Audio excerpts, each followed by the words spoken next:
I'm Dorothy Godin, broker through Max Crown Realty, and welcome to Thursday Thoughts. Well, here we are in the middle of the spring market. Historically, in this city, June and July have been our most productive months. It's a little bit warped because of the pandemic, but historically, I would say our spring market is June and July, and it's been super busy. A lot of listings came in the last couple of days after the long weekend, and there's been a lot of activity. In the last 30 days, the average sale price was 490. The average days on the market was 20 days, and on average, people are selling 4% above list price. And on average, this month so far, we see about 65.8% of all the sales, and of course, I'm talking residential sales within the city of Greater Sudbury, sold at or above list price. I had an interesting conversation with someone, and this person had their house on the market, and they made a comment that they felt that their sales rep missed the boat.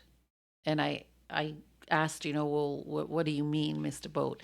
And they responded that, they didn't get multiple offers and they didn't sell over list price. First of all, I quietly took offense to someone putting down their realtor.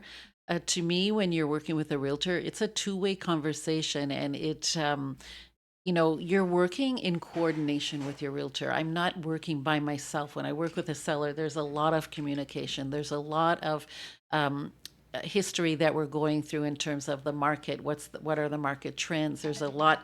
There's a lot to communicate, and both parties have to hear each other. And so you're working as a team. It's a team effort. I don't do this on my own. So I do take offense when I hear people putting down realtors, because you didn't get multiple offers. And I wonder, my biggest question was, well, what were your expectations going in? What was the market information that you were given? And as it turns out, these people were in a market range that is not as active as a different range. So let me give you an example. So year to date, if you look at the market of 600,000 and below, that's a very active market. 80% of our sales came from that under 600 price range. 80% of the market. And on average, the average days on the market was 23 days. And on average, they sold 2.7% above list price. And that's looking from January to the present date. If you look at the market over 600,000, which and go into the millions, which we do have. People are surprised that Sudbury has houses over $1 million, and we actually have many. But the over 600 market represented from January to present day only 20% of the market. And on average, the average days on the market was 36 days, and on average, they sold 100%.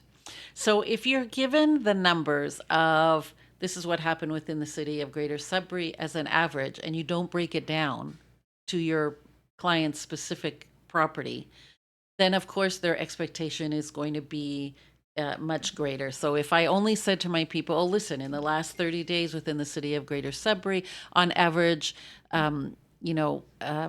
everyone was getting 4% above list price, which is on average what happened in the last 30 days. But break it down. In the 600 and other year to date, they only got 2.7, and it's 80% of the market. In the smaller market, which is the 600 and over, only represents 20% of the market. They were getting on average 100%. And to be clear, like the so far this month, 65.8% of properties got at or above list, which means that not everybody got list price. Not everyone got over. And that's a strategy that you have to work with your realtor to look and see, well, what are the options we have in terms of listing high, listing low, testing the market, listing under value, which is not a strategy that I admire and like to do. I generally like to list within a range where we think we're going to get activity. And once you're on the market, I always say it's very, very difficult in a fast paced moving market and a changing market to pick a price. But once you're on the market will tell you if you don't belong there, and then you make your adjustments accordingly if you're going to listen to the market. So I guess the bottom line is setting the expectations is something that you do before. You really should not be overly surprised if, you don't get multiple offers, because not everyone is getting multiple offers. And you need to, as always, look at your stats and be hyper local. Want to look at your price range, your area. So I hope you find this helpful. As always, you can reach me at Dorothy Godin at remax.net or 705-561-2360. Have a great week.